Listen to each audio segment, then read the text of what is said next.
Climate change poses the greatest threat to humanity. The effects of climate change can set back decades of progress in the developing world. Just the scale of the issue is unsettling. Environmental shocks will become more extreme and more frequent. No single government or institution can solve this problem alone. We are the last generation that can alter the course of climate change, and we require investment on a scale we have never seen before.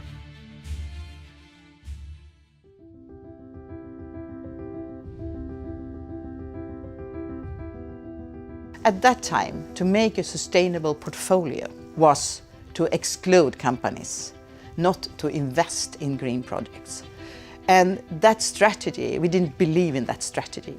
We wanted to have inclusion of good companies and also investment in green projects. There were growing discussion about climate change and global warming and things like that, but it was very difficult for us really to find something to invest in that had to do with that. At that time we had mostly Swedish government bonds and mortgage bonds, and we were looking for other alternatives also. The supply of interesting investment opportunities in the sustainable area was very limited. So we were looking for something more liquid, something easy to understand, something credible. Coming into 2006-2007, we had a situation where, one, a lot of people were talking about global warming. We also had a situation where governments didn't need to borrow money. So the combination of investors being willing to contribute to a better society, together with the lack of government supply, basically made me sit down and draft an idea about what could be done to engage institutional investors in, at that time, global warming. I went out to a number of investors first, and those investors saw it was a great idea. And with certainty that I had their support, I then went to the World Bank and said, this is something we have checked with clients, they're interested.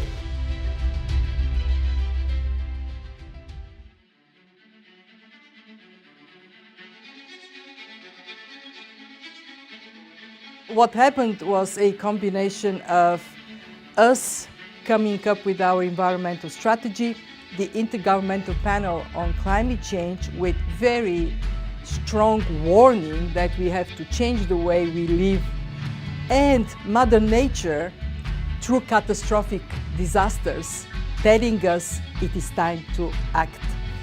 That mobilized the bank to provide to the investor community a product they can use to vote green. So we were approached by Scandinavian investors who came to us through their bank, SEB. They were looking for products in all asset classes that somehow addressed the challenges of climate change. And they had products in many of the other asset classes, but not for fixed income. SEB knew that the World Bank finances climate change mitigation and climate change adaptation projects, but we finance that through fixed income products.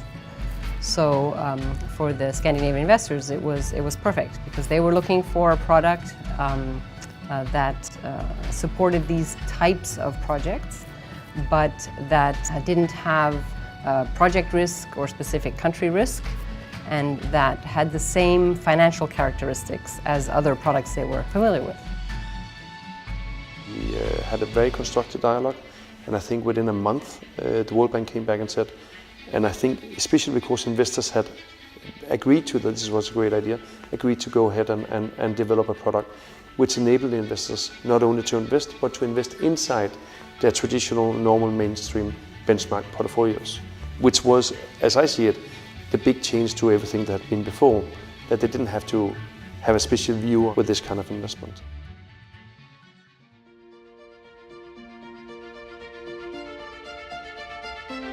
The labeling and the process around this and the interaction with investors and the design, which was very, very simple, enabled and allowed institutional investors to engage in a way they have not engaged before.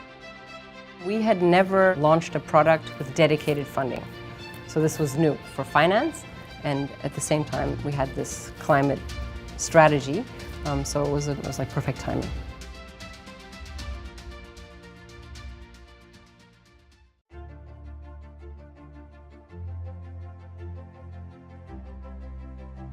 The financial community and the scientific community tend to operate in two different spheres. And this was, from my understanding, the first connection between these two worlds. And so we had to learn how to communicate with each other using two different languages, financial vocabulary and research-oriented vocabulary, and try to understand what the other party needed.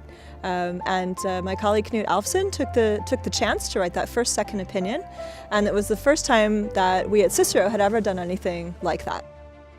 I think at that point we had no idea where it was going. So to be involved in the first green bond was a bit of a surprise, of course, and we thought, well, maybe this is a one-off activity. So it's an interesting project. We're connecting with investors for the first time and with banks, and we're learning what they are interested in, and we're learning what we can communicate to them. But I think what we didn't know is how many times we would replicate this and grow and evolve our methodology as the market evolved. When the World Bank issued the first green bond, they set up a model for how green bonds should be done in terms of best practice. And that was a foundation for establishing the green bond principles.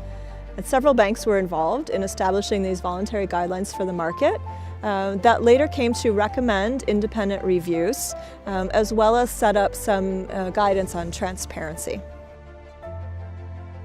Climate risk is now a financial risk. Transparency is important for investors in order for them to better understand the climate risk exposure to their investments. And that's what the second opinion gives them, more transparency on these risks.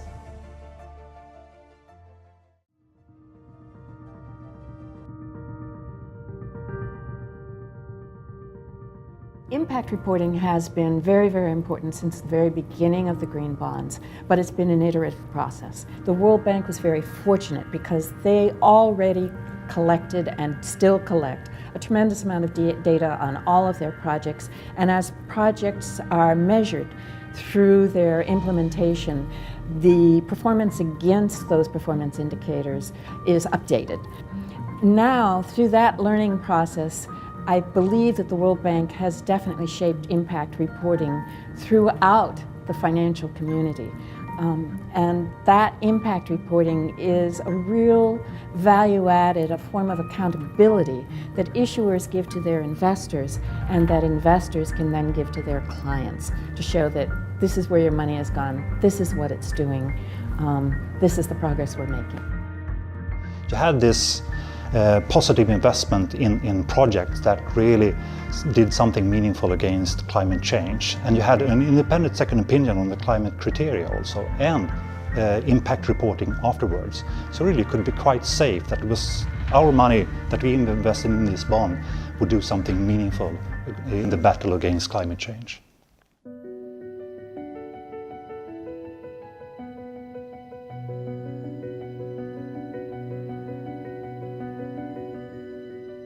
Before that, we all worked in silos, and the environmental officers knew everything about the environment.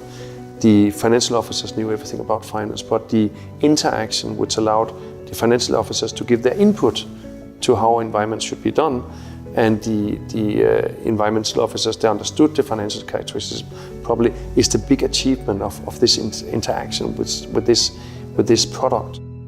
What we see has happened in the market is that green bonds have catalyzed a change in investor behaviors. They want to know where their money's going, but not only for labeled bonds that they're buying. So not only for green bonds or for social bonds or sustainable bonds, but they're asking questions about everything they invest in. And I think that's going to be the capital markets of the future. I believe that the types of lessons that have been learned from the green bonds in terms of transparency and accountability, knowing where your money is going, are lessons that are now being transferred to social bonds and now being transferred to wider thematic bonds. I truly hope that this expands, but I hope that in the world economy, in fact, grows beyond the question of thematic bonds, and that, in fact, all fixed income investments are measured in these ways. Well, my utopian future from a climate change research perspective is that all financial decisions are taking into account climate risk. Right now, green bonds are less than 1% of the total bond transactions, and we can see a lot of growth there in terms of different types of sectors, different issuer types, and different regions. So I hope in the next few years that the bond market continues to scale up and that we can continue to provide increased transparency and a connection between the climate science and financial decisions.